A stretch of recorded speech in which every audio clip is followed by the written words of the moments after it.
السلام علیکم ورحمۃ اللہ وبرکاتہ۔ سامعین ذی وقار، میں غلام مصطفیٰ اپنے چینل پیام اسلام سے اللہ اور اللہ کے پیغام کے ساتھ حاضر درس قرآن کے سلسلہ میں آج کا ہمارا سبق سورۃ الاعراف آیت نمبر 123 اور 124 پر مشتمل ہے۔ اعوذ باللہ من الشیطان الرجیم، بسم اللہ الرحمن الرحیم۔ قال فرعون آمنتم به قبل ان آذن لكم ان هذا لمکر مکرتموه فی المدینہ لتخرجوا منها اہلها فسوف تعلمون لأقطعن ایدیکم وارجلکم من خلاف ثم لأصلبنکم اجمعین۔ پچھلی آیات میں فرعون کے جادوگروں نے موسیٰ کا معجزہ دیکھا تو وہ جادو اور معجزہ کے فرق کو بھانپ گئے۔ انہیں پتہ چل گیا کہ موسیٰ کے معجزے کے پیچھے واقعی بہت بڑی طاقت ہے اور ہو نہ ہو وہی رب العالمین ہے، تو لہٰذا انہوں نے فوراً اللہ کی طرف رجوع کی، اللہ کی ذات کا اقرار کرتے ہوئے سجدہ میں گر گئے۔ لیکن یہ بات فرعون کو کیسے ہضم ہو سکتی تھی کہ جن لوگوں کو میں نے اپنی حمایت میں بلایا، انعام کا لالچ دیا، وہ لمحہ بھر میں موسیٰ اور اس کے رب کی طرف ہو گئے۔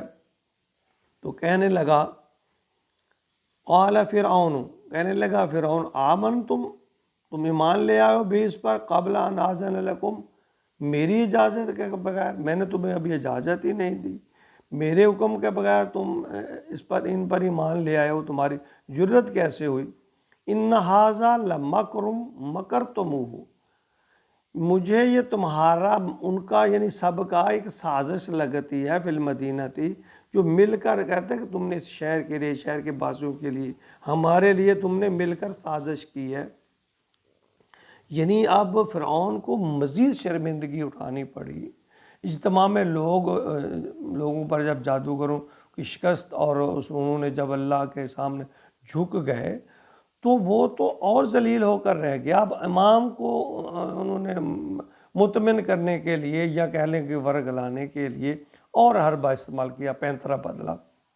کہنے لگا ہاں مجھے پتہ چل گیا ہے، تم سب جو ہو نا وہ موسیٰ سے اندر سے ملے ہوئے، تم سب ساتھی ہو، یہ تمہارا ہی گرو گنڈال ہے، تم سب اندر سے ایک ہی ہو، تم سب مل کر ہمارے خلاف تم نے سازش تیار کیا، اور تم چاہتے ہو کہ ہمیں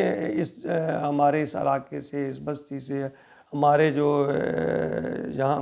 اقتدار ہے، تم سب مل کر ہمیں اس سے نکالنا چاہتے ہو۔ لِتُخْرِجُوا مِنْ أَهْلِهَا، تاکہ نکال دو ہمیں یہاں سے، فَسَوْفَ تَعْلَمُونَ، تمہیں عنقریب پتہ چلے، یعنی دھمکی لگائی، تمہیں پتہ چل جائے گا، میں تمہیں دیکھ لوں گا۔ لَأُقَطِّعَنَّ أَيْدِيَكُمْ، اب آگے بڑھا تھوڑا سا، یعنی اقتدار تھا نا، طاقت تھی، تو کہنے لَأُقَطِّعَنَّ أَيْدِيَكُمْ، میں کاٹوں گا تمہارے ہاتھ،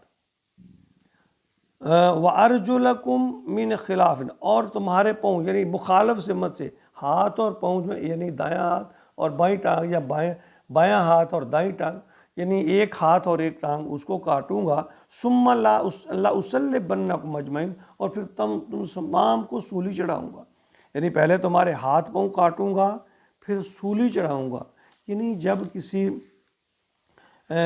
صاحب اقتدار کے پاس دلیل نہ ہوں تو پھر وہ اسی طرح بکھلاہٹ میں پھر وہ اپنی طاقت کا جو ہے وہ مظاہرہ کرنے کی کوشش کرتا ہے۔ یعنی حق ہمیشہ دلیل کی بنیاد پر، باطن پر غالب رہا ہے۔ فرعون کو اپنی عوام کے سامنے ہزیمت اٹھانی پڑی،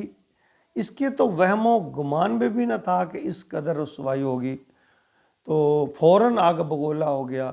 کہ تمہاری جرت کیسے ہوئی، تم نے مجھ سے اجازت بھی نہیں لی اور فوراً تم موسیٰ اور اس کے رب پر ایمان لے آئے ہو، رب تو میں تھا۔ تو یہ تمہاری کوئی نا باہمی سازش لگتی ہے، تم نے ہمارے خلاف سب نے مل جل کے کوئی جال بنا ہے،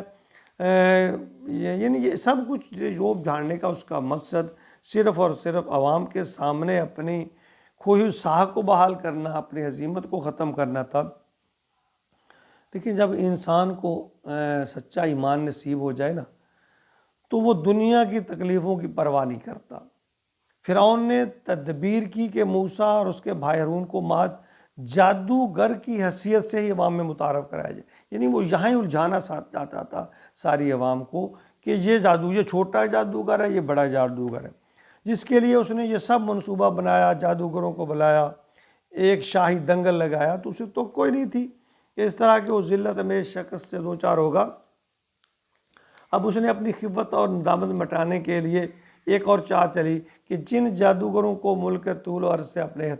بڑے اہتمام کے ساتھ بلایا تھا، انہیں پر الزام دھر دیا کہ یہ اندر سے سب ایک دوسرے کے ساتھ ملے ہوئے ہیں، تو ان سب نے مل کر موسیٰ بڑا جادوگر ہے، یہ چھوٹے ہیں۔ تو یعنی حقیقی معنوں میں جو موسیٰ علیہ السلام تھے، اللہ نے ان کو معجزہ دکھایا تھا کہ وہ یہی سے ڈر تھا کہ کہیں لوگ حقیقی معنوں میں ہی موسیٰ کے اس معجزہ کو مان کر تسلیم کر کے یقین کرتے ہوئے موسیٰ علیہ السلام کو پیغمبر نہ مان لیں، پیغمبر سمجھنا شروع نہ کر دیں۔ تو عوام پر دھونس اور دہشت ڈالنا اس نے شروع کر دی کہ اگر کوئی ایمان لائے گا تو نہ صرف اس کے ہاتھ کاٹوں گا، پاؤں کاٹوں گا، سولی پر چڑھاؤں گا۔ تو یہ سب وہ اپنے اقتدار کو دوام دینے کے لیے کر رہا تھا، کیونکہ اسے اپنا اقتدار کا سورج ڈوبتا نظر آ رہا تھا۔ سورہ زخرف میں آیت نمبر 54 میں فرمایا فَاسْتَخَفَّ قَوْمَهُ فَأَطَاعُوهُ، فرعون نے اپنی قوم کو ہلکا سمجھا، یعنی ان کو بیوقوف سمجھتے ہوئے ان کو اللہ فرماتے ہیں، یعنی یہاں بھی اللہ فرمایا کہ یعنی وہ سمجھ رہا تھا کہ میں بڑی چیز ہوں، یہ قوم بیوقوف ہے، اس کو کسی بات کا علم نہیں ہے۔ یعنی لوگوں کے دل حقانیت سے ہٹا کر بدزر کرنے کی وہ بڑی کوشش کی اس نے۔ دنیا میں ہر متکبر اور سرکش جو حکمران ہے، جب دلیل کے میدان میں ہار جاتا ہے تو سزا، قید، دھمکیاں، مارنے مرنے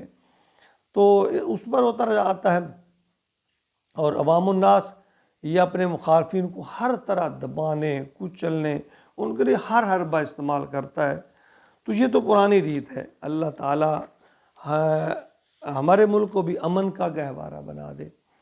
ہمارے ملک کو بھی اسلام کا گہوارہ بنا دے، ہم سب کو سچے اور پکے مسلمان بنا دے، اور ہمارے ملک میں اسلامی قانون کا نفاذ فرما دے، اور ہماری زندگیوں میں اللہ تعالیٰ اسلام کو کی اثر روح پیدا کر دے۔